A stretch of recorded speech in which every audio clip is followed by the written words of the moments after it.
All right, it's another Sunday, another Bills game. Cold front report. We are in the house. Thank you for joining. We were tad late tonight. We were all crying in our rooms, but we're better now. We'll be better. But we're here. We're here. We're still here. We're 6-3. We're not the worst thing in the world, but we took an L today. An L that I don't think we probably should have taken. I don't know if you guys agree, but we'll find out and we'll get to that. Thank you for joining us tonight. This is the Cold Front Report presented by Code Sox. So, guys, my compadres, let's all rant and rave together tonight. Fred Kilmartin, how you doing? Well, I'm not doing bad. I mean, considering. No bucket hat tonight for Fred. It's unfortunate. Clayton Garrett, what is up? You know, man, I'm really thankful for this podcast because if I didn't have it, it'd be a pretty bad night. I get to vent. All right, fellas. Let's hop right in. All right, let's hop right in. Today, we just didn't get it done.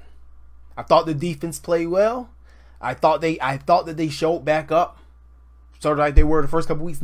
Still not at the level they were the first couple weeks of the season, but definitely a game that the defense played outstanding that we should have won. Once again, the offense wasn't apt. Was it play calling? Was it Josh Allen? Was it the fact that we only ran the ball 13 times again? We got to figure this thing out. We're not going to make the playoffs. We're not a lock to make the playoffs. Fred, I'm going to come to you. What about today? I definitely think it's the fact that we didn't run the ball enough. Their defense is ranked 30th against the run, and we came out and ran the ball 13 times with our running backs. We ended up with 54 yards. That's not going to get it done. Devin Singletary last week had 140 yards from the line of scrimmage himself. My issue is that I don't like the fact that they're running this kid off tackle. He's a speedster. You should be doing some screens, getting him out into space, any way you can to get the ball into this kid's hands. I just think the play calling again was suspect. I don't understand what Daboll's thinking is. Clayton? You know, after finding the stats after today's game, looking at the box score, seeing that running backs only had 13 carries in this game, I went right back to the Eagle game. Running backs had 12 carries. So I dug up the stats and I figured out the percentages of times in which we pass the ball and run the ball with running backs. No, I'm not going to include quarterback runs. I'm just running the ball with running backs. In all 6 of the Bills' wins this season, the passing percentage is 58.9, and they ran the ball 41.1% of the time. In all 3 losses, 71% of the time they pass the ball and 29% they run it. That's not good. It's not like the Bills are trailing in large in these games by any means. Take away the Eagle game. Take that game out of the picture. A combined loss margin of 9 points. Barely 2 possessions in 2 games, and you're throwing the ball, you're swinging that percentage more than 10% in each direction by a loss of combined 9 points. That's inexcusable. It's the play calling. It's Daboll. We're going to get more into it, but that's my thought on it. No, I totally agree. I think it's atrocious that we're not running the football. We have a very good interior line. Our tackles, I'm not sold on Deion Dawkins as a franchise left tackle, and I'll just be completely honest with you. I'm not sold on it yet. Not sold on him yet. You brought Lee Smith in. You gave him a 3-year deal, 3 years, $9 million to be exact, to be a blocking tight end. You drafted Cody Ford. You gave Ty Nsekhe $7 million per year, and we refused to run the football. At this point, is Brian Daboll allergic to running football? If he runs the ball 20 times a game, he's just gonna break out in hives or something. You would think after the game that Devin Singletary had last week, with 23 touches, 140 scrimmage yards, a touchdown, and averaging 6 yards a touch, that it's a good hint. Run the football. But today, he's averaging 5 yards a carry, but he had 8 carries. It's inexcusable. There's no excuse for it. Personally, I don't even really understand why this dude is in the league. Honestly, this dude has never had an offense that ranked higher than 20 in total yards in a season. And he's ranked 32nd in the league more times than not. And here we are with the Bills. The excuse has always been, it's been inadequate talent in the professional level. Okay, well, 13 free agent signees later, a first-round quarterback, 3 day two draft picks, and this offense is 22nd in the league? Who has an excuse for Brian Daboll at this point? I'd like to hear it. I don't think anybody does. I don't think anybody has an excuse for him. I just think that this guy's out of his element. I really do. I don't know what he's trying to do. If he's trying to convert this into like a Patriots team and throwing the ball, this is Buffalo. We want to see you run the ball. That's what these offensive linemen want. They want to run the ball. Why do we have Gore on this team if you're only going to give him 5 touches a game? This makes no sense to me at all, especially against this defense when you know that their weakness was running the ball, stopping the run, just like it was for us coming into this game. But yet we avoided that, and we'd rather throw the ball. I don't understand it. It makes no sense to me. I don't know who's doing these game plannings, but they're not adjusting well. Again, that's 2 teams now that we should have ran the piss out of the ball on them, and we decided to take it to the air. I don't understand that. A defense that allows 140 rushing yards per game, and you are throwing it into the wind against the 6th best pass defense in the league.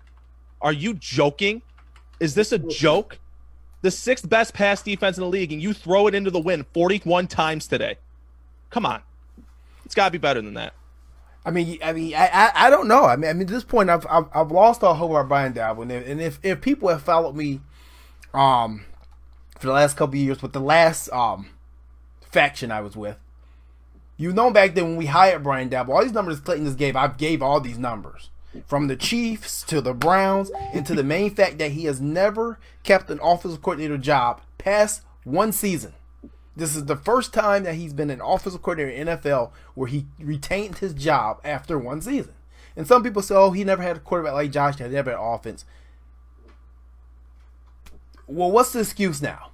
We still can't score 20 points a game. Our defense is holding teams literally to below 20. And we can't find a way to score 20. This defense is playing out of their minds. I know that we had a couple of hiccups, a couple, missed gap responsibilities there, and that's going to happen. But for the most part, they really gobbled up their gaps today. I noticed that. I noticed the defense was filling the gaps on the front side. I noticed that we were making some I know we were physical. And the problem is that they're out there too much. You don't want to wear these guys down. And this is when you're going to start wearing down as the season goes on, because they're going to get so much playing time out there. And this is a physical bunch of defensive players that we have. That's the thing, is now we got to get this offense to get on the same page, because the defense is light years ahead of the offense at this point in time. This is kind of hot take-ish, but at least in my opinion, with how good our defense is, the Bills are a Super Bowl caliber team with an adequate offensive coordinator in this league. And you're going to have a hard time convincing me that they're not. You look at how good this defense is, how little points they're allowing a game, how little yardage they're allowing per game. Say what you will about the run defense. Go ahead.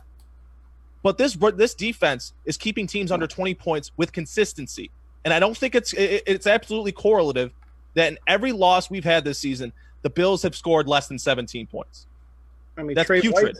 Trey White's having a Pro Bowl year. Trey White had an absolutely wonderful day today. He held Beckham under 60 yards. He shadowed him 53 times out of 63 snap counts. He shadowed him, and he shut him down. The defensive effort this season is being wasted. And the point I'm about to bring up is that it's very hard to duplicate defensive performances on a year-to-year basis. And honestly, I hope to God I'm wrong. But the Bills could have wasted an opportunity by not getting a potent playmaker at the deadline, by not getting Josh Gordon when he got cut. They honestly probably lost an opportunity, because you don't know the next time you're going to have a defense that's this good again. Yeah, no, you're right. Defenses, usually you get 3 years out of a defense now. That's usually the going rate before contract starts coming up. And this team is a little bit better positioned than other teams are positioned. You don't have any huge contracts coming up. Besides, you're going to have Poyer coming up eventually. You're going to have to make a decision on Shaq Lawson. Boy, when you really look at it, and going back to your point, when you look at the defense, there's a likelihood, not likely, but there's a chance that Jordan Poyer could be gone next year.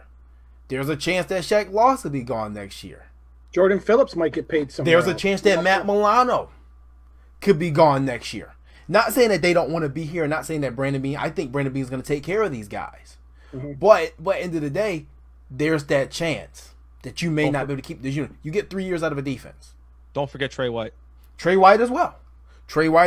There's a chance that these guys may not be retained, because, like I said, you can't franchise tag everybody.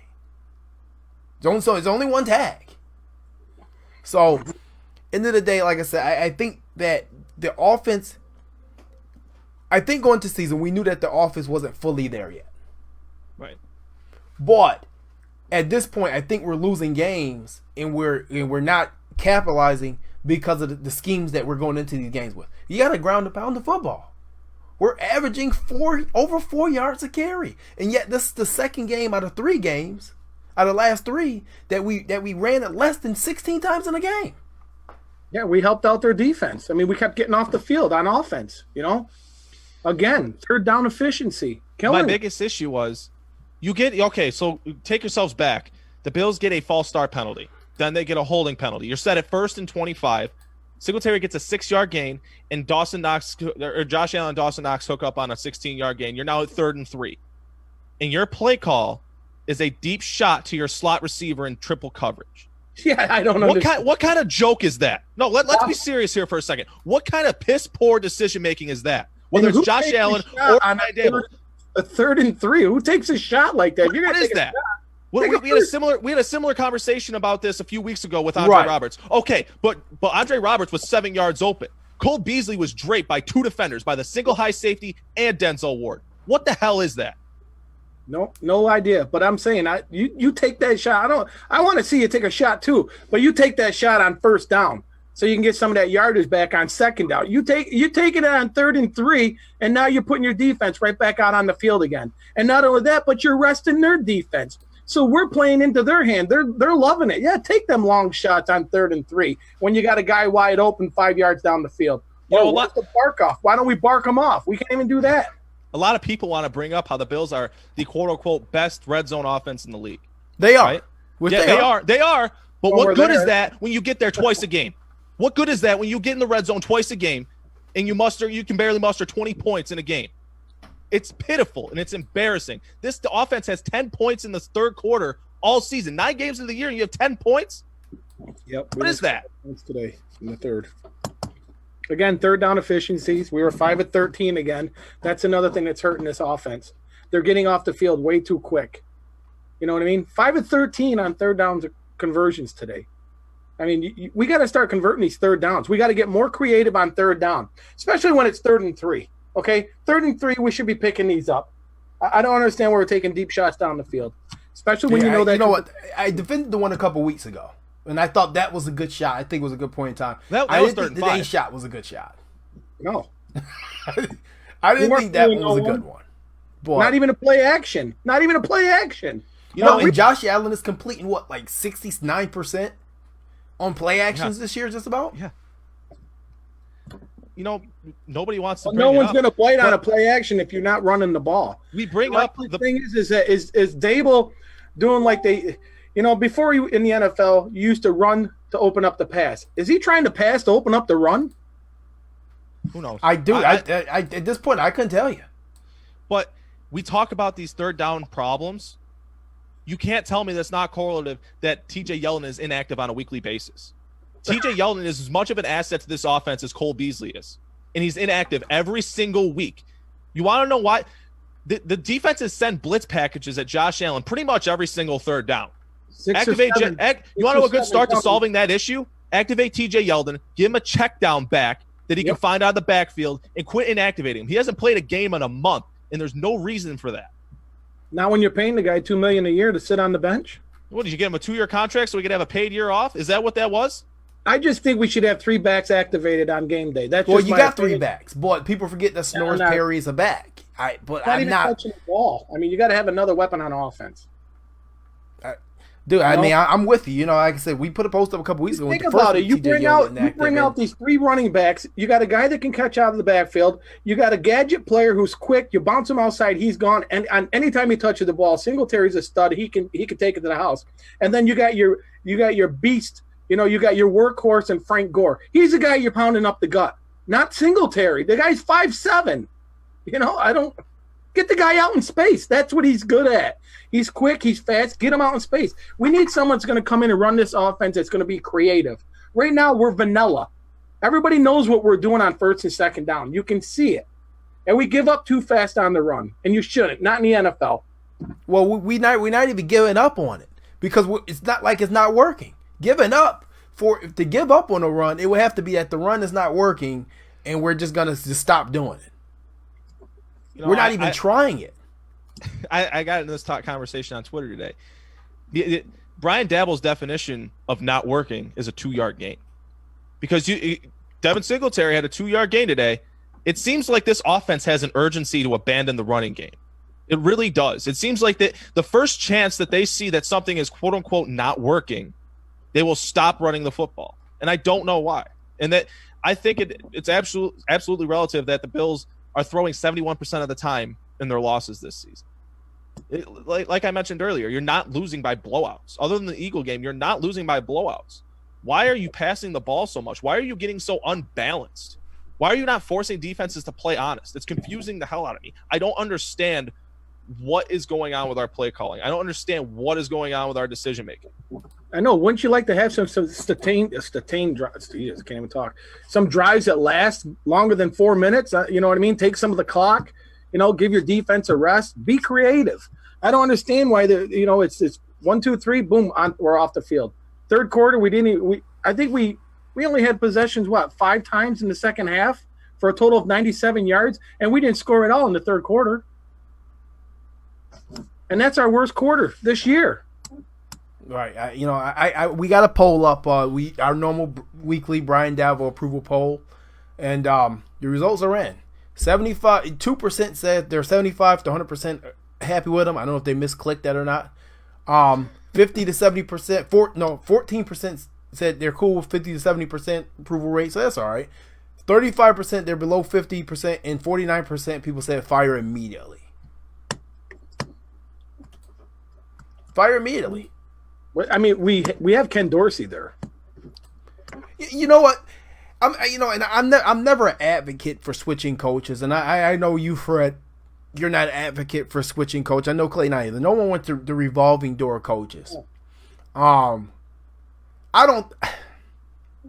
go back and forth. We had a problem last year on defense. McDermott took over, started doing some of the play calling on defense. Well, it's not going to work that way this year. That's what I'm saying. So how is Daboll not being accountable for his actions, for his play calling?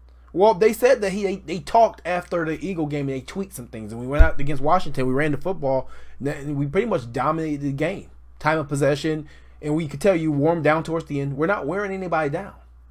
Here's the thing that they got to do, okay? You got Ken Dorsey who's up in the press box. Put Ken down on the sideline. Throw Daboll up in the press box. Let him get a different view of the field. Maybe his play calling will improve because he'll be able to see more. But wait a minute. Didn't he start last season up in the press box?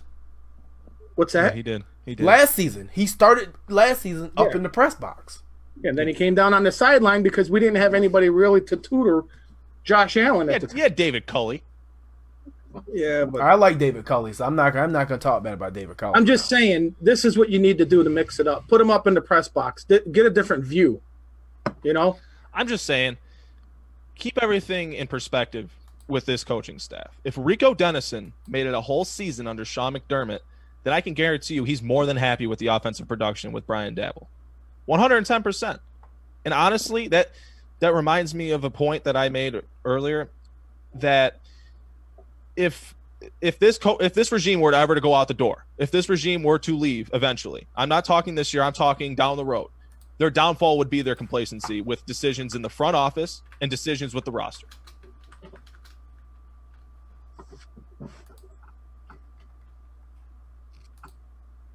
No, I mean I agree. I don't know what this team's gonna do. Like I said, I'm at baffled what they're gonna do as far as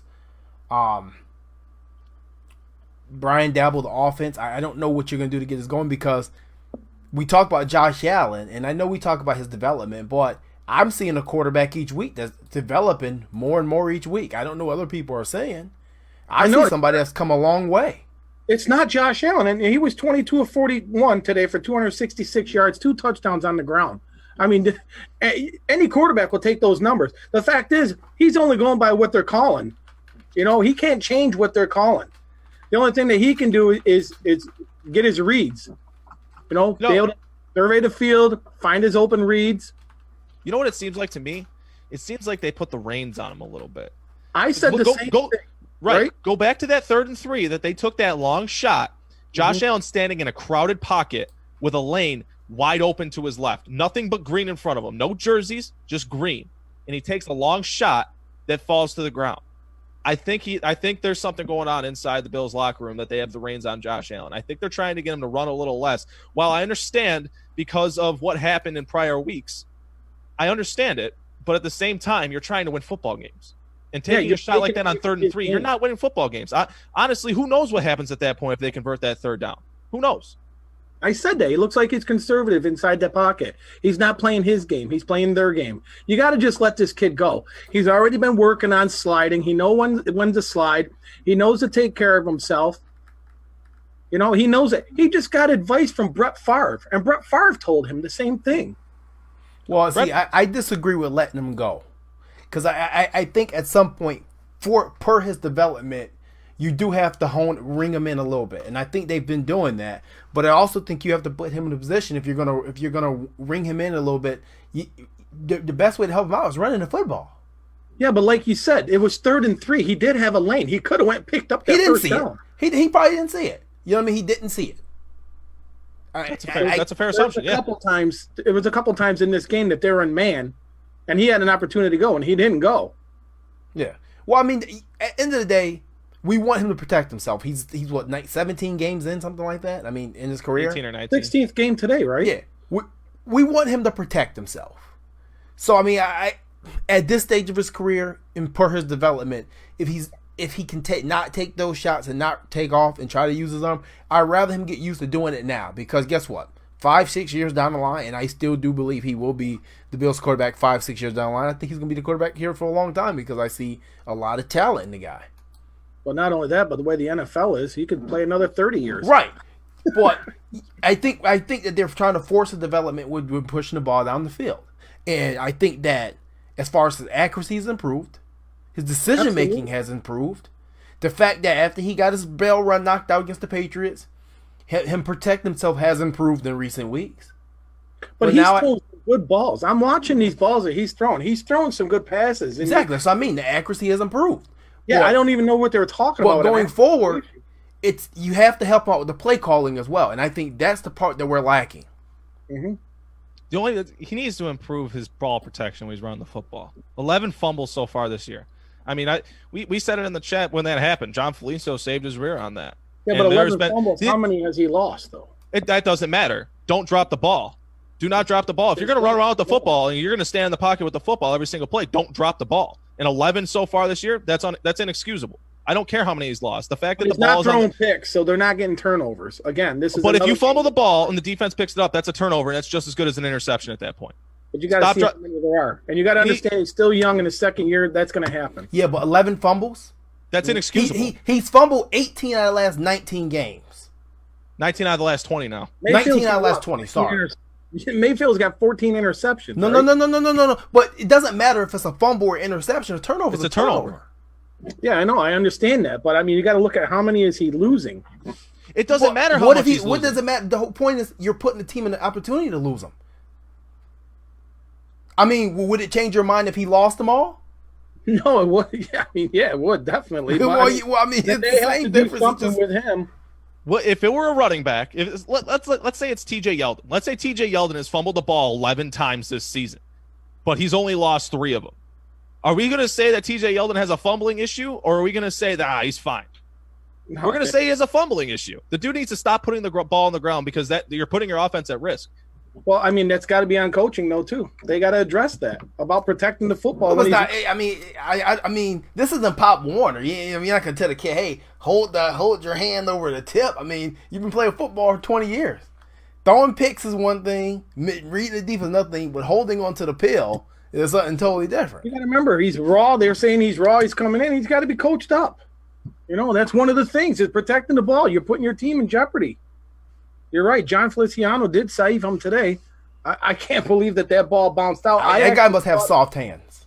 I thought that ball was hit. It looked like it just slipped out of his hand. No, Max Wilson slapped that right out.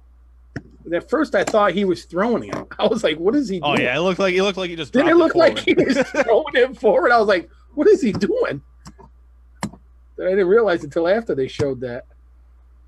Yeah, I mean, dude. I mean, like I said, these linemen are.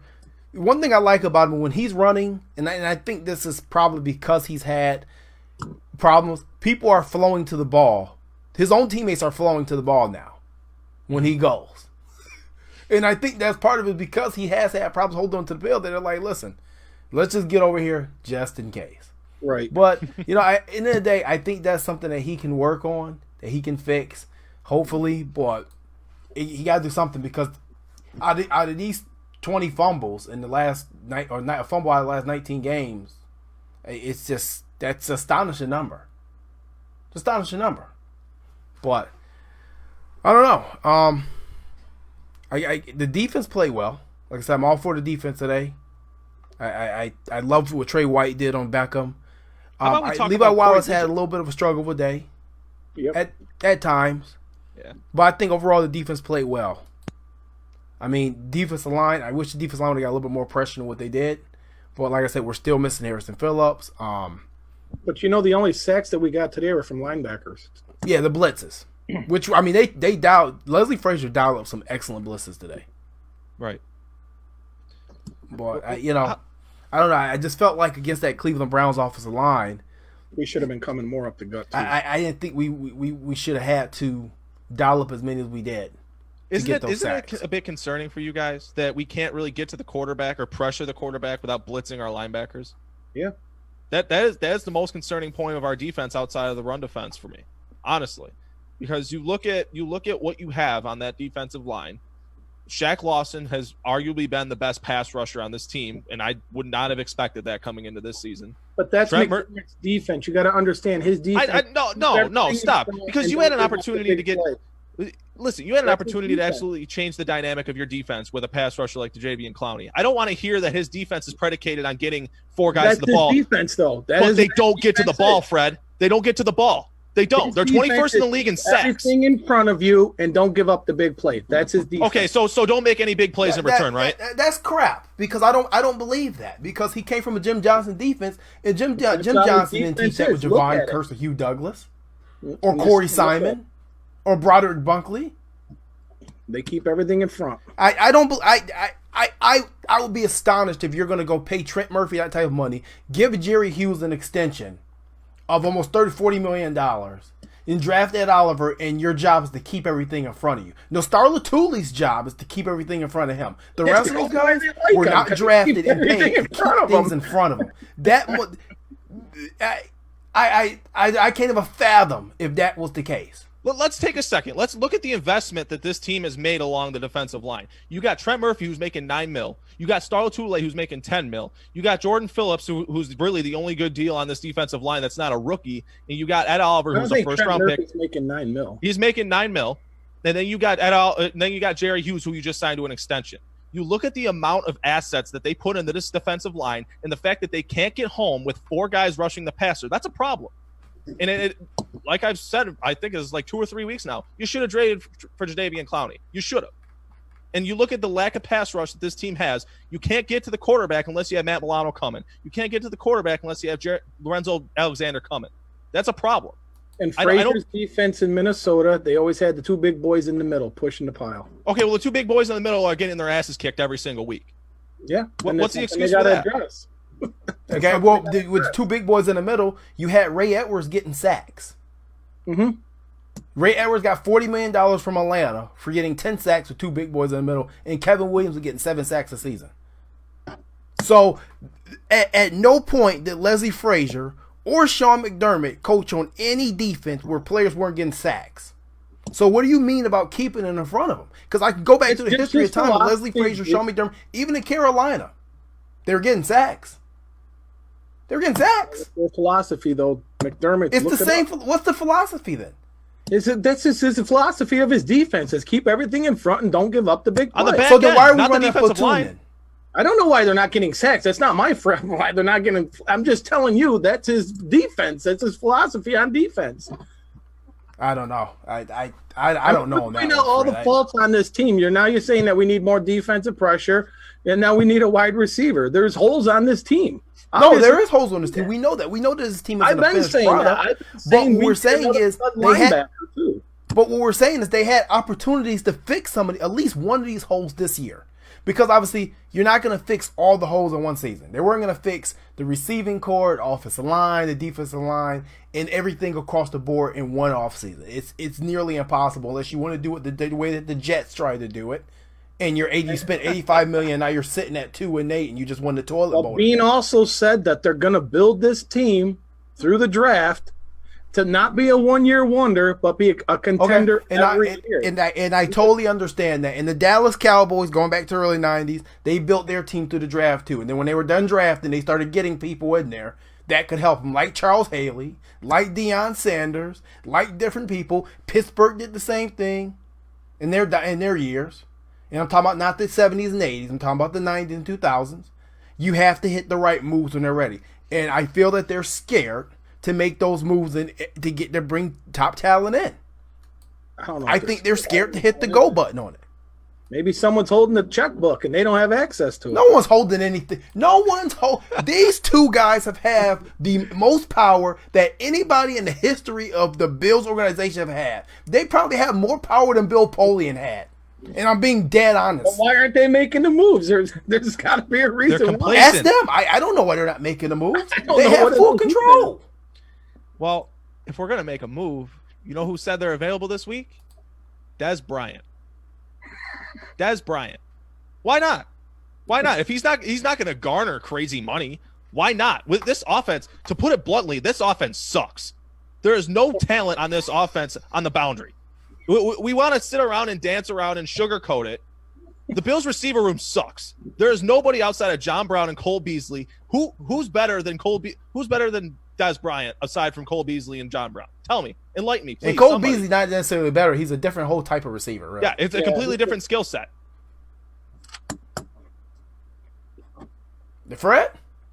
I already said no. I don't want Des Bryant. I don't feel Des. See what we can get. Why didn't the other 31 teams take a shot at this guy? He has a torn ACL. As soon as he got released last year, he got signed. So now he's damaged goods. Damaged good. Come on, dude. Takes a full year to be healed. Trent Murphy wasn't damaged goods? Was Trent Murphy damaged goods? Oh, don't get me started on damaged goods on this football team. Don't start. Well, he was actually, what about Anquan Bolden? Was he old? What about Vontae Davis? Was Vontae Davis damaged goods because he tore his hamstring off the bone and we decided to give him $4.5 million? I'm just going by the damaged goods. I'm just saying I wouldn't give Des Bryant a shot. Tyler Kroft is damaged goods. Well, yeah, I don't know that deal. Well, he hasn't done anything either. Why have we still got this guy? You know who has a better chance of doing something in this offense? Is Des Bryant. Des Bryant has a very good chance of doing something in this offense if he was given an opportunity. I'll tell you this right now. He's a hell of a lot better than everybody's favorite player, Duke Williams. Who's Duke? Let me ask everybody. You would rather give him the ball than Cole Beasley, John Brown? No. I never said that. I never said that. Get the other two guys the ball by adding some talent around them. Cole Beasley is nowhere near as much of a factor in this offense as he should be because there's no one on the opposite boundary that anybody has to respect. Who are you respecting on the opposite boundary? A kick returner? Duke Williams? Robert Foster, who has one catch in 9 weeks? Who are you respecting on the opposite boundary? And you think that Des Bryant's going to come in and garner that? You're damn right I do. Well, good luck. Why? Is it because he has too much of a personality for this culture? Is that why? Probably. He did slap his grandmother. Oh my God! All right. It wasn't his grandmother; it was his mother, and his mother has a lot of problems. That I won't even speak on. But I mean, it's a lot. It's a whole backstory behind that. You know what? A lot of things about Des Bryant has been said. A lot of teammates actually liked Des Bryant. Maybe that's a question to ask Cole Beasley because I don't think Cole Beasley had a problem with Des Bryant. Cole Beasley had his best years when he was on the team. Huh? He had his best years when he was on the team. Why wouldn't he like him? Jason Witten never said anything bad about Des. Actually, none of the Cowboys organization ever said anything bad about Des Bryant. And actually, the Saints. Nobody even talked about him though either. They did talk about him. Jerry did. Jerry talked a lot about Des. He loved him. Only reason Jerry got rid of him because he wouldn't take a pay cut. Mm-hmm. So I mean, it's one of those things. Matter of fact, if I'm not mistaken, didn't Jerry bring him back to a couple games this year?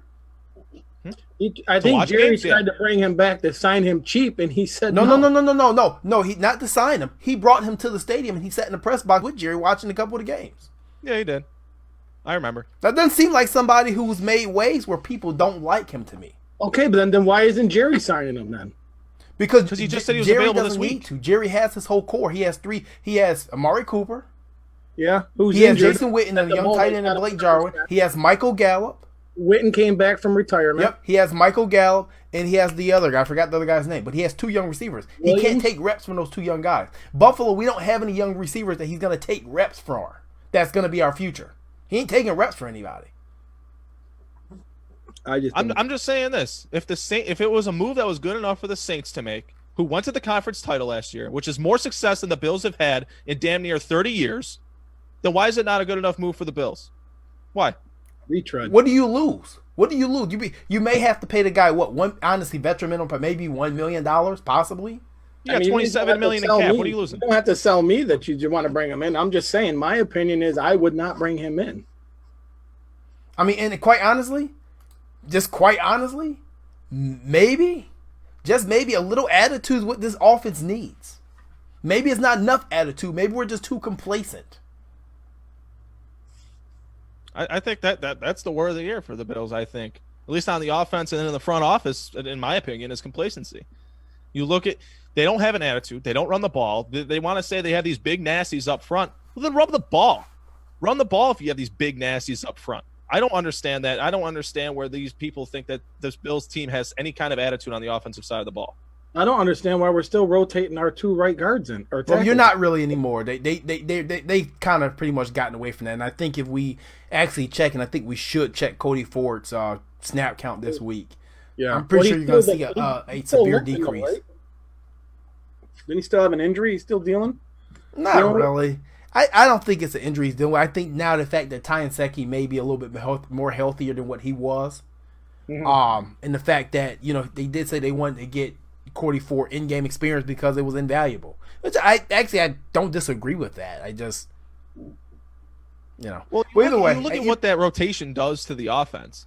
You take the offensive line out of a rhythm because I mean, that right tackle and right guard, they have a connection. They have a chemistry together. And you mess up the whole rhythm, and I don't think it's a coincidence that Ty and Secchi is up there and false starts because you mess up the rhythm of the offensive line when you substitute offensive linemen in. And as a result, you will mess up the offensive rhythm as a whole. But the only way you get an offensive line in a rhythm is run the ball. Yeah, well, I tell you what, if you can run the ball right now, but if you fail to pass the ball deep and you keep missing these completions and you're not calling a good game for rhythm, then guess what? Teams are gonna start putting 8 people in the box. They're already doing it. Third down, they got 6 or 7 coming at all times. Why we haven't adjusted to this, I have no idea. And they've been doing that since the Patriot game. And every team has been still doing the same thing. They're bringing 6 or 7 at us on third downs, and we're not picking it up. They know it's coming, and we're not even audible and out of it. I agree. I agree. I'm not against it. It's just, but I don't know. But I mean, as far as the defense goes, how do we feel about the run defense? Because obviously the run defense has been shaky. How do we feel about it today? I thought they made the right stop when they needed to. I thought Chubb had some chunks at times. He had chunks at times, but I thought overall we were kind of solid. Right? I thought Tremaine Edmonds missed one. He came in through the gap and he misplayed it, and he got some big chunk yards on that. That's a mistake a young guy's going to make. I thought that we were having a problem tackle this guy. It seemed like we kept trying to tackle him up high. When we tackled him down low, we were putting him down on the ground. So, I mean, that could have been just technique right there. That one play, he was dragging defenders. There were like 4 or 5 of us dragging, and we're still pushing him forward. For the most part, I thought that we held our own. I think we could have done a better job at stopping him. There was a couple times where we should have had him in the backfield or 2 or 3 yards, and he ended up picking up some positive yardage. So that's something that's a work in progress. We just got to keep filling those gaps. That's the biggest thing, is having gap responsibility and knowing what your responsibility is. No, Clayton? I had an interesting conversation with Rob Roberson about the Bills' run defense and Star Lotulelei as a whole. And the point he brought up to me, I couldn't help but agree with, is that Star Lotulelei, his inefficiencies more so come when he is wore down in games. Because you look at his snap count at this time of year last year, which is right when the Bills' run defense started to bleed a lot.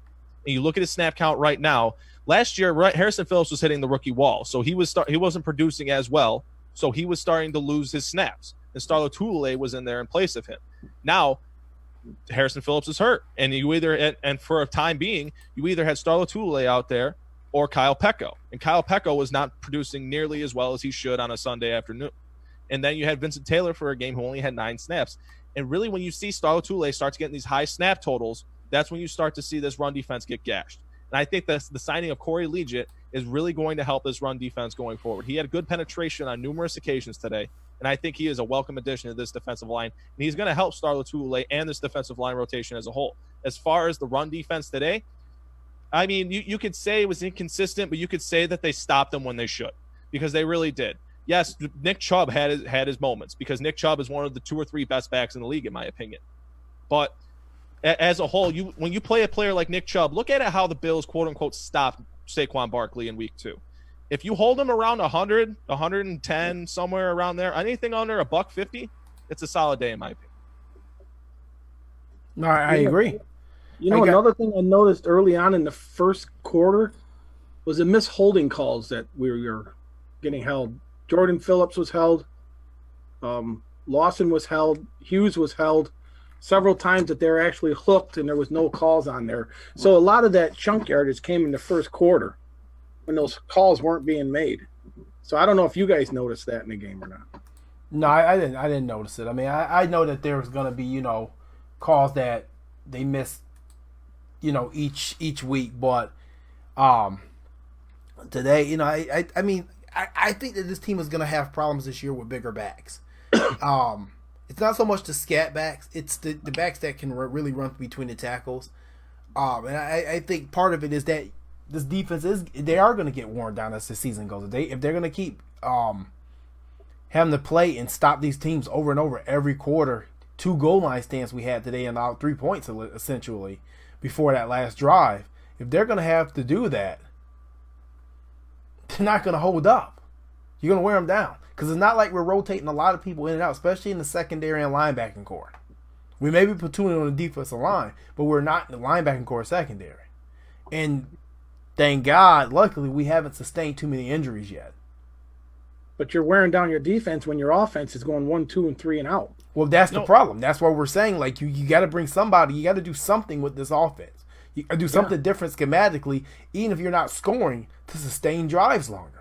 To wear the other team, because we're not wearing other defenses out. No, it's starting with your third down conversions. 5 of 13 is not really good. You're talking about substitution outside of the defensive line. I want to know why Saran Neal's not getting any snaps on defense. Why? What does this team gain from playing Kurt Coleman in favor of Saran Neal? Saran Neal was a 5th-round pick by this regime. Why aren't you playing him? Whether he makes mistakes or not, are you not helping his development inevitably? Is that not going to happen if you play him? I understand Kurt Coleman's a veteran presence. Okay, veteran presence. Go play special teams. Let my young guy who can play linebacker, safety, corner, he can play virtually every position on the defense other than edge rusher. Go let him play. Why aren't you giving him snaps on defense? It's confusing to me. I don't know what he did to hurt his defensive snap count on Sundays, but the defense was at its best when Saran Neal was playing in the game, and I don't think that's a coincidence. No, and not only that, but Coleman's coming off a knee injury. How's he getting more playing time to run? How many safeties do we have active today? Because D. Marlowe was not active, right? No, he wasn't active. So you had 4. You had Poyer, you had 5. Yeah, Poyer, Hyde, Jaquan Johnson, Kurt Coleman, and Saran Neal. Mm-hmm. But you can't have T.J. Yeldon active. Well, we can't have T.J. Yeldon. Exactly. Yeah, like I said, nothing against Daboll Singletary. But what we've been saying, he's not natural catching the ball out the backfield. It's just not. He's not natural at doing it. Some of those plays, like it was one play towards the end of the game where he threw it to Yeldon out in the flat and Yeldon got a yard. Singletary got a yard. But you could tell that he wasn't. He's not It's easier for him to catch balls when there's no defender in front of him. But when there's a defender in front of him, that's when you see where it's like, all right, wait a minute, he's not ready to do this yet. Where T.J. Yeldon is almost like another receiver. You're hurting yourself by not activating this guy. But, hey, so we had a poll up. Would you bring in Des Bryant at this point in time? And the people have spoken. 76% of you said yes. 24% of you said no. So a lot of you guys are in agreement that, listen, we need to bring another playmaker in, or at least try. At least try. He may not work out. You may come here for workout. Maybe he's running a 4.7 and he's dropping balls and you don't even sign him. But Or we it's worth sign him and we make him deactivated. Listen, well, hey, we did it with Duke. We did it with everybody else. We might well give it a shot. Scored his first NFL touchdown, then he's been deactivated. Worst case scenario, he's another Terrell Pryor. Literally. Worst case scenario is another Terrell Pryor. Didn't hurt us. Best case scenario, you're limited. The possibilities are endless at that point, I think. Right. But another guy I wanted to talk about today was Dawson Knox. Dawson Knox has strung together 2 pretty good games the last 2 weeks. And, I mean, we're targeting. He still got to hold on some of them balls. But Dawson Knox is going to be a major threat in this league. I can see it. I can see it. Thoughts on Dawson Knox today, Clayton? You know, I started having these thoughts about Dawson Knox and everybody talking about his drop issues and all that stuff. So I went to Pro Football Reference and I looked up 2 tight ends that are 2 of the best tight ends in the league right now, Zach Ertz and Travis Kelce in their first year. And they both had very underwhelming and lackluster numbers in their rookie year. And then the following year, they both had over 800 yards received. Dawson Knox, I'm very happy to see this offense incorporate Dawson Knox rather in favor of Tyler Kroft, because we've talked about it in weeks past of how this team seems to favor veterans in favor of rookie presences. And I think that if you do that with Dawson Knox, you're not putting your offense in the best position to succeed, and it'd just be another argument of mine of the misutilization of players in this offense. But Dawson Knox's involvement today, we saw him that, he had 1 or 2 drops. But I think those drops, it comes with him not being really a target in college. Keep in mind, he only had 18 catches in college last season. He's going to have drops here and there. It's a young player thing, but I don't think it's going to sustain. It's going to plague him throughout his career. Fred? I like Dawson Knox. I mean, today it was 4 catches for 55 yards. That's what I'm looking at, the positive. Another thing you got to look at this kid. He's a big kid, and he's fast for a tight end. He's almost built like a wide receiver, to be honest with you. And the Browns, they were saying that when they were scouting this kid for this game, that they were treating him like he was a wide receiver, not as a tight end, because he's got that pass catching ability. And on that one play where he came off the right side, I mean, he's got some speed. Off the line, he's got some speed, and I was impressed with that. And I think that you give this kid more opportunities, he's going to do great things for this team. And he is a young, tight end, so he's still learning. And like Clayton was saying, he didn't really get a lot of passes thrown to him last year in college based on who his teammates were. But now he's got that opportunity, and I think he should be more involved with this offense than Tyler Knox. Or not Tyler Kroft, rather. Where was he today? I mean, he disappeared. He's not getting playing time.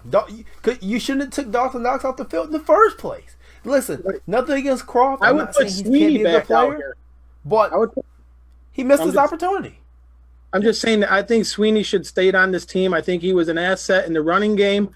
You keep him there, and you continue running with Dawson Knox. I think that you just let these 2 young guys develop with Josh Allen. Get some rapport with him. Well, I happen to think that Dawson Knox really in this. Tommy Sweeney, he really started struggling after those first couple games. Like, he's really mentally struggling. So I think to deactivate him, he's still on the roster. Yeah, just deactivate each week. I think that it was the right call, because you don't want to blow the kid's complete confidence, Boy, when you got Lee Smith making $3 million a year and getting at least a penalty or 2 a game. The guy went ballistic on the sideline today about the penalty, but dude, just stop making penalties, for Christ's sake. Penalty Smith. Yeah, I mean, you guys know, you guys been seeing it. We haven't really talked about Lee Smith. Liability's been like that since the first game of the season. But we seen it live when we were up there. The guy just makes bonehead plays. Plain and simple. Like today, he cost a first down. Bonehead plays. You hook the guy. You hooked him. Let go of him. You know what I mean? But it's one every game. This guy's getting a penalty call. They're bringing him for certain situations. He get a damn penalty, and when they bring him in for the situation, he's getting a penalty. Yeah. I heard an interesting stat this week. Did you guys know that when Frank Gore and Lee Smith are paired in the same personnel grouping on the field, Frank Gore gets the ball 62% of the time? Well, I don't think he got it 62% today. Wow. No, still wow. Yeah. That is such a tell for the Bills offense. I was looking for that all day. You got to remember, though, Lee Smith is your blocking tight end for the running game. So run a play action. It's not that hard. Frank Gore gets the ball 60% of the time when he and Lee Smith are on the field at the same time. Mm-hmm. If a couple podcasters on Facebook know that, do you think a defensive coordinator won't figure that out? No, not at all. Not at all. No way. No way. No, I mean, I don't know. It's something's got to give, man. Like, we got to make some changes on offense. I'm not saying switch a Courtney's right now, but I'm not saying it would be the worst decision either. No. People forced Greg Roman out of town 2 games into a season, and that dude's about to get a head coaching gig next year for the wonders he's done for Lamar Jackson this season. Yeah, but that was because of Rex Ryan. That was Rex Ryan's scapegoat. I mean, all right, guys, we got to. We don't have to go, but we got to get to our last topic, and obviously we know what the last topic is. Stephen Hausch. What in the world is going on? What happened? What happened to Hausch money? We're on foreclosure. What is going on? He's not dependable anymore, it seems, and we gave him an extension. What's up? Clayton, Hausch money? As soon as he missed that 50-yarder, I was brought back to a show we did a couple weeks ago where you said, Fred, what happens when he needs to make that 50-yarder? And Fred says he's not reliable at that point. Today, he had to make a 50-yarder. Say what you will about the play calling prior to the 54-yard field goal attempt and the coach's decision to trot him out there for a 54-yard field goal. But he's unreliable from 50 yards. We've been saying since the preseason that he's no longer Hausch money. I at least said it. I thought it was pretty clever, but I guess not. I thought he was Hausch murky because he's been inconsistent. He hasn't made a 50-yard field goal since last season, and the Bills gave the 28th ranked kicker as far as field goal percentage last season a 2-year extension. He has the highest cap hit among kickers in the NFL. That's dumb. That's bad money management. We want to talk about the bad signings on the team. That's one of them. He's really starting to be reminiscent of Dan Carpenter at the end of his time in Buffalo. He had 2 great seasons. And, I mean, he had the longest streak of 50-plus yard field goals coming into when he got signed to Buffalo. But now here we are, and he has the longest streak of missed kicks over 50 yards in the NFL without losing his job. It's inexcusable at this point. The Bills are in the market for a kicker next offseason, absolutely. And he's a liability. Hey, how about our punter today? Yeah. How about our punter, huh? Longest was what, 60 yards? No. Hey, I don't know what's going on with Stephen Hauschka. I mean, yeah, that 34-yarder, I mean, before halftime, I mean, that hurt because we got the ball at half coming out. We would have had some momentum. And then for this, I had a feeling, and I think McDermott knew it too, that he didn't have any confidence. It was showing on the field today. He didn't have any confidence. He didn't know if they should go for it on 4th or 4, if they're going to try to get a little closer. He was hesitant. And even Hauschka, you could see he was standing on the sideline. He wasn't sure if he was going out there. Are they going to go for it again? After we had already missed, 2 opportunities on 4th down? There's no confidence. McDermott don't have no confidence in him. If you don't have no confidence in your kicker, guess what? Come Monday, Tuesday morning, they're shopping for a new kicker. Tuesday, we should, I mean, even if it's just for a formality. Just for you got to bring someone in. Tuesday, we should have 4 kickers in here. I don't care where you find. I don't care if you got to go to CFL, AFL, XFL, the football league in Japan. And there is a football league in Japan. And if you guys remember the interview we did with Antonio Dawkins, he plays football in Shanghai. So we have to go find us a kicker from Shanghai or the nearest soccer player. And I don't care if it's a male, a female. Ray Finkel, doesn't matter. They should be in here on Tuesday. Kicking field goals. I don't care. I don't care if you're actually going to sign him or not. But you got to do something. This is it's unacceptable. No, now you're starting to cost games. Well, this is and what I'm not I asked saying a that few was all weeks on ago. him. I'm not saying that was all on him. I'm just saying these missed field goals they're being magnified when you're in a chance, an opportunity to tie the game, pushing into overtime, and now you're starting to cost games too. You know what I mean? And I know it's a team sport. Not putting it all on Hauschka. We should never been in that predicament to begin with, but it is what it is. Go back. Do your job. Go back to 3rd and 4 before that field goal attempt. Mm-hmm. And I sent a picture in our group chat today. I'm not sure if it's on the feed or not, but I sent a picture. Cole Beasley, there was not a man 4 yards within Cole Beasley. And Josh Allen just threw it up to John Brown, who was blanketed by Denzel Ward, and it was incomplete, and that led to a 54-yard attempt. The Bills had a timeout at the time. And you throw it to Cole Beasley. He's wide open. You get the first down. That's no longer a 54-yard attempt. At that point, you're inside 50 yards. It's more manageable than a 54-yard field goal. And honestly, I don't think he saw it because he had a defender in his face. as Deion Dawkins blew his assignment. And he did not have a great day today, Deion Dawkins. You want to hear Myles Garrett, he ripped him up. I'll call it what it is. He ripped him up today. And Deion Dawkins blew his assignment. There was a defender in Josh Allen's face to his left side, which is where Cole Beasley was running wide open, where if he hits Beasley, if that defender is secured, that's a first down and a much easier field goal attempt for your kicker. You want to hear something funny? It's when they showed this, you got to be. I mean, and I'm like, on the last drive with the Bills, I'm like, the red line, you know how they put the graphic up there? Yeah. They need it. I'm like, get out of here. I said, that's got to be way up there. Why you're outside the 40? There's no way we're kicking that. That's the problem. And that's what I've been saying. We had to go for it on fourth down twice today, right in their territory before that kick. Three times. And we had to go for a fourth down again in multiple games now because we can't trot our kicker out there to attempt a 52-yard field goal. And that's unacceptable. And Clayton said he has the highest cap hit in the NFL for a kicker right now, and we're uncomfortable. And I'm going to use the word uncomfortable.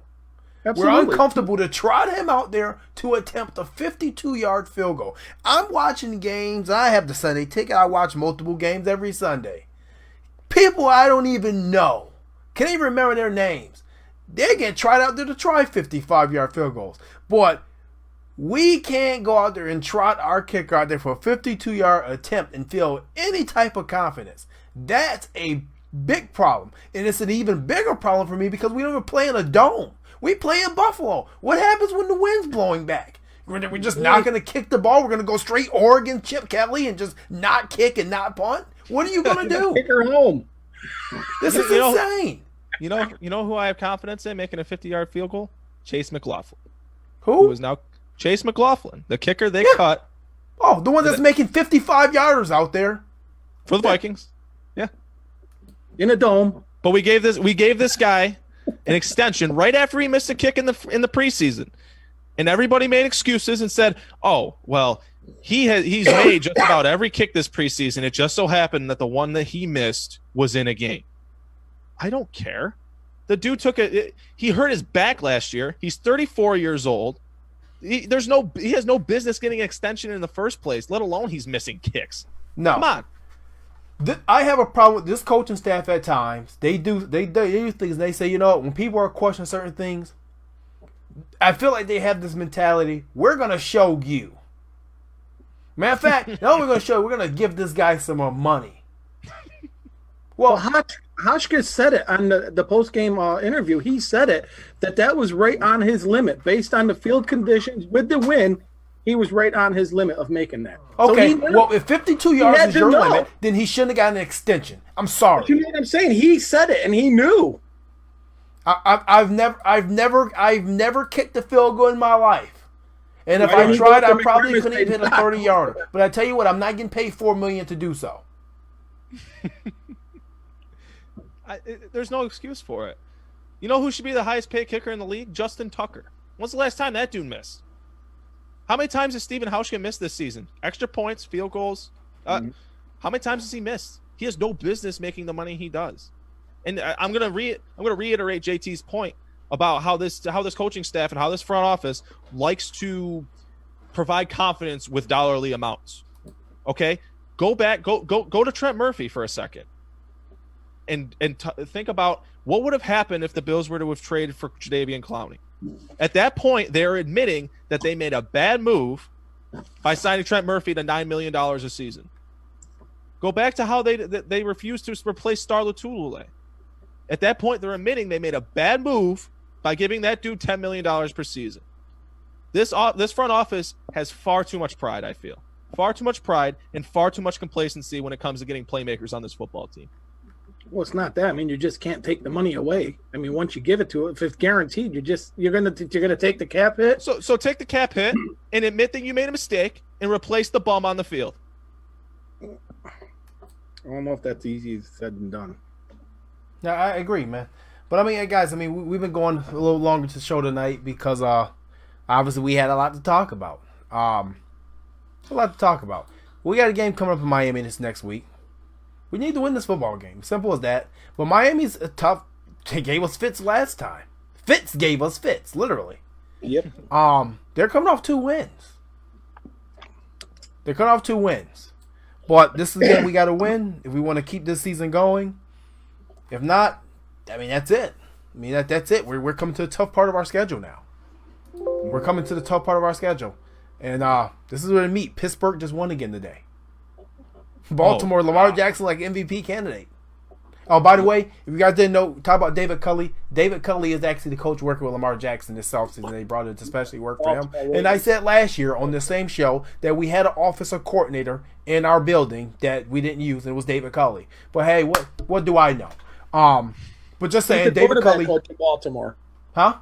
Yeah, Culley's the quarterback coach in Baltimore. Yeah, he's the passing game coordinator in Baltimore. He's a passing game coordinator. Don't know how to pass the ball. Yeah, well, they do. They do pass the ball. Lamar passes. He's averaging like 240 yards a game. Yeah, it's the 49ers offense. Yeah. Either way, he's over there. We don't have him. But we get into the meat of our schedule. We got Miami next week, which should be an easy one. We got Denver coming in, Dallas. which, I mean, that's not going to be easy. They have a running game. We got Dallas, Baltimore, Pittsburgh. We got Dallas on a short week. The Patriots, and then, I mean, the Jets, that's not an easy win either. Hey, they beat the Giants today. Well, I mean, either way, it's not a team that you want to see coming week 17 in a must-win game. No. And they Especially if they're healthy. at that point either. So, we have the meat of our schedule coming Not up. with Greg Williams as their defensive coordinator either. No, so it's not easy, man. It's not easy. I mean, hopefully you guys are confident. I mean, I'm still confident in this team. I still think we can sneak out 10 wins. I'm confident in the team as well. I think we talk about the tougher latter half of the schedule, and I believe that they're going to pull out a game because we see this every year. The Bills lose a game they shouldn't, and the Bills win a game they shouldn't also. Patriots. I don't think they should have lost today. I thought that they had the game in their hands, and they could have won it if they had better utilization, if they had better execution. But at the end of the day, they didn't. And I think they will make up for it with the game against a team that I don't think they should be. A game that I think that I'm going to pick them to lose, and they end up winning. And I couldn't tell you right now which game it's going to be, but I honestly, that's how I feel it's going to end up working out. Fred, final thoughts? Yeah. Well, I mean, just got to keep moving forward, Bills fans. That's all you can do. I mean, we got, how many, 7 games left? You know, we got to win at least 4 of them 7. So, yeah, we're going to have a surprise win somewhere along the way. But, I mean, it's not like this is a bad team. I don't want people – I mean, come on. We're 6-3. I mean, week 10 in the NFL. I mean, who would have thought? We've only lost 3 games. What I want to do is I want to give a shout-out. Everyone sees all these nice shirts and all the apparel that – this is made by Fred Marriott and his family down at Seasonal Sports in Whitesboro, New York. I just want to give a shout out to him because I don't know if anybody's heard about the flooding that went on down in our area. A lot of people lost their homes on Halloween. They had a big storm down here. A lot of homes were lost. A lot of people lost a lot of their personal belongings. Fred Marriott from Seasonal Sports went and grabbed all the apparel that he had collected over the time owning the business, where maybe the shirt was too big, it didn't fit right or whatever, and he donated all these clothes, jackets, hats, sweatshirts, socks to all these people down here in this area. So I want to give him a shout out. You know, they say there's a lot of heroes, you know, salute to service, but stuff like that, Fred's a hero just for doing something like that. And Fred, we appreciate you. Thank you. No, definitely. Fred's a great guy. And don't forget, there's also salute to service, Mom. So we definitely give a salute to service to all the veterans, all the people currently serving, and all of the above. We wouldn't be able to do this without you. But hey, speaking of Miami, next week we will not be live on Sunday night following the game, and that's because I will actually be in Miami. At that game, I want to get away from this cold weather for a little bit. So I will be at the Bills backers Miami party. You guys see it on the screen. It's going to be 2 to 6 p.m. at the Elbow Room in Fort Lauderdale, 241 South Florida, Fort Lauderdale Beach Boulevard. Second floor balcony reserved for 4 hours open bar for guests with tickets. Includes bottled beer, top shelf liquor, DJs, and giveaways. But that's not it. I'll be in the house with Dan Gambito from Cold Socks. You know how we do. Every time we do it's something big and we have fun. But not only that, the Whites for Serious podcast, which is here on Tuesday. Stevie Johnson will be in the building. Mike LaFredo. So hey, actually no, Mike LaFredo will not be in the building, but Stevie Johnson will be in the building. So make sure you guys are there. It's gonna be a good time. It's gonna be a great weekend, and hopefully we can pull out this win next week. Don't forget, next week, next Saturday, 2 to 6 p.m. Bills Backers Miami. John Holland and those guys throw a great party every single year.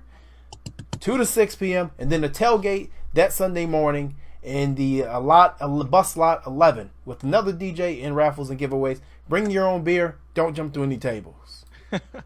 But no, guys. I mean, like I said, I thought this was a game that we really need to win today, for sure. I think that we dropped one. I thought this was crucial to our playoff hopes because the schedule gets so tough, and we didn't do it. But hey, this team's gonna keep fighting. This coaching staff ain't gonna give up. There's definitely things they need to do better. Definitely things they need to get better at. Hopefully they prepare this week, come out there and really dominate Miami, and get ready for this meet the schedule because it ain't gonna get any easier. Right.